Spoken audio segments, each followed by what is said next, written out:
सुंदर कौन है? सीमा 5वीं कक्षा में पढ़ती थी, पढ़ने लिखने में बहुत कमजोर थी।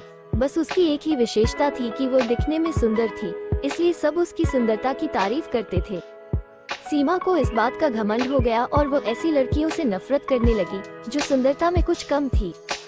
उसे सबसे अधिक वंदना से नफरत थी, क्योंकि उसका रंग कुछ काला था। वो हमेशा उसे काली बिल्ली कहकर चिढ़ाती थी, लेकिन वंदना का स्वभाव इतना अच्छा था कि वह उसे कभी कुछ न कहती। वंदना बड़ी भोली भाली लड़की थी, पढ़ने लिखने में बड़ी होशियार थी। सभी अध्यापिकाएं उसे बहुत प्यार करती थी। घर पर भी माँ उससे बहुत खुश थी।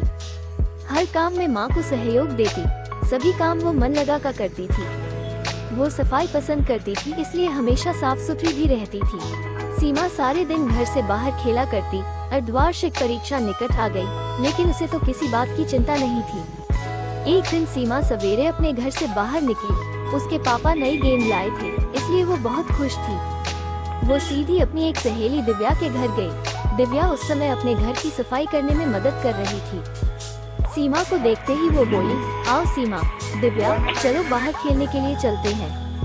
नहीं सीमा, मुझे तो अभी बहुत काम करना है, फिर सवेरे सवेरे पढ़ने का समय होता है। मैं शाम को खेलूंगी। ये सुनकर सीमा ने मन ही मन कहा, बढ़िया काम करने वाली, और मुंह फुलाकर बाहर चली आई। इसके बाद वो अपनी दूसरी सहेली रीता के यहाँ गई और नई गेंद दिखाते हुए बोली, रीता, क्या तुम मेरे साथ चलेगी?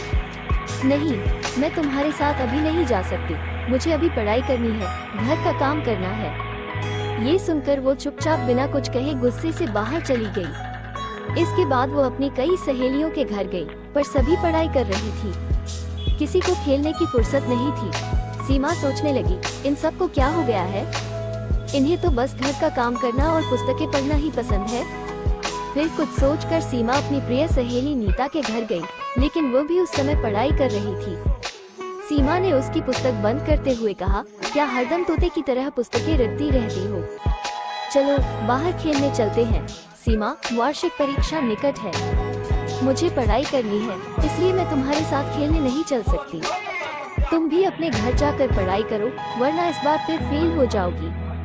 सीमा उदास मन से लौटने लगी, तभी उसे नीता की आवाज सुनाई दी। वो अपनी माँ से कह रही थी, देखो न माँ, सीमा सवेरे सवेरे खेलने के लिए आ गई। उसे पढ़ाई की बिल्कुल चिंता नहीं है।